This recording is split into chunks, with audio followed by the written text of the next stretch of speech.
ও মানুষের অধিকার মানুষ যাতে ভোট দিতে না পারে কাটার চেষ্টা করছে। एसआईआर माने सर्वनाश। बंगाल को समझाने के लिए आपको माफिक दुराचारी नहीं चाहिए।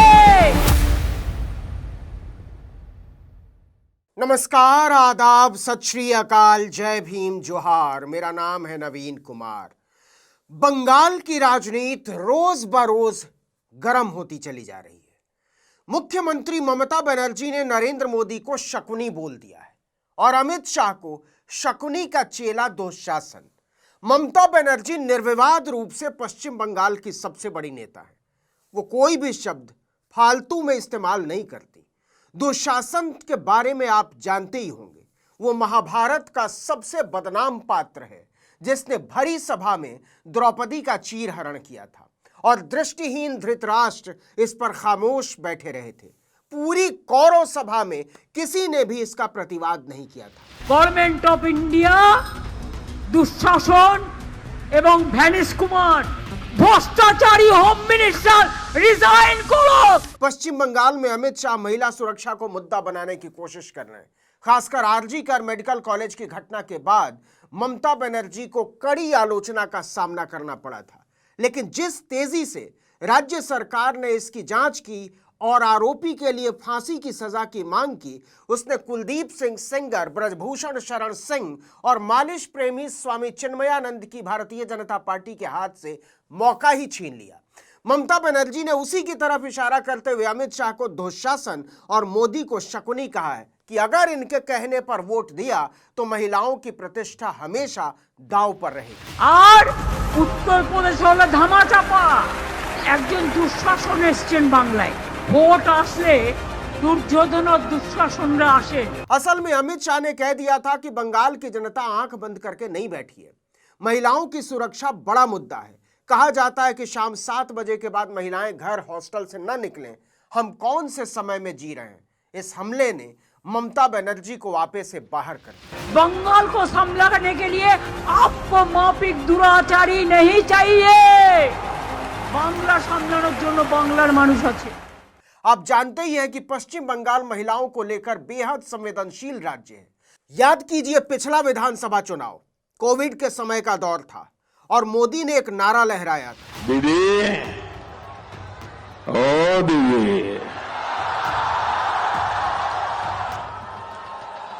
दीदी, ओ दीदी।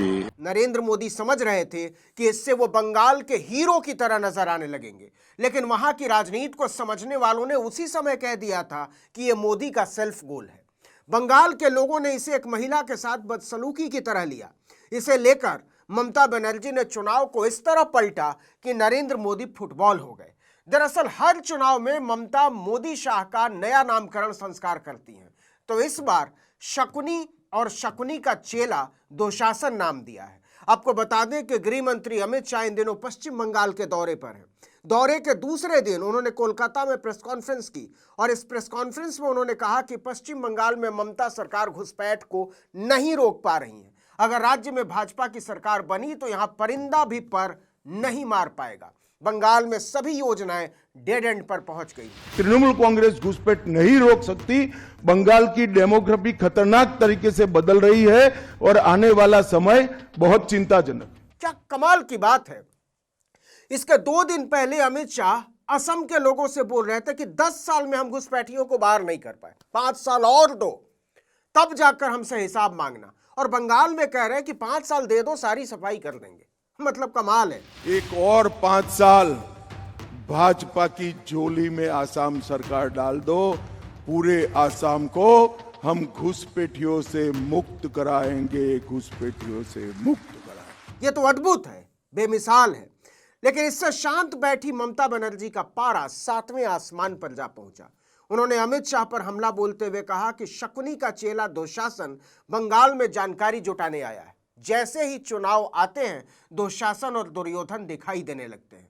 ममता बनर्जी ने कहा कि ये वो लोग हैं जिनके विधायकों को बच्चियों को कुचलते हुए भी शर्म नहीं आती। महिलाদের অ্যাক্সিডেন্ট করো, মহিলা দাঁড়িয়ে আছে, তার উপরে গাড়ি চালিয়ে দাও।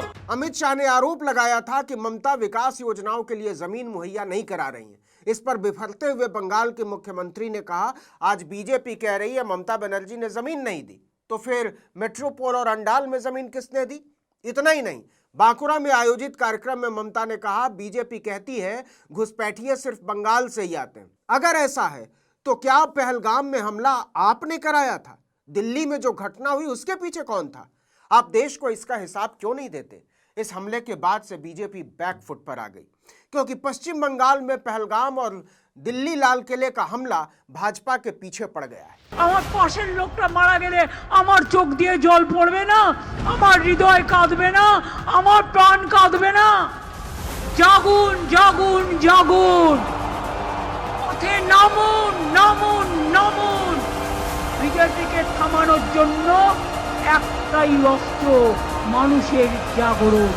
এখন আমাদের কোনো পিকনিক নেই, কোনো উৎসব নেই, একটাই উৎসব, গণতন্ত্রের উৎসব আর বিজেপিকে বিসর্জনের উৎসব।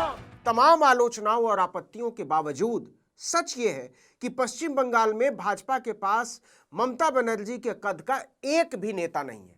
टीएमसी और कांग्रेस के आयातित नेताओं के दम पर ममता बनर्जी को हराने का सपना देखना फिलहाल सिर्फ भाजपा के एक विशाल प्रचार तंत्र का हिस्सा है, जिसके पीछे अकूत पैसा और संसाधन झोंका गया है।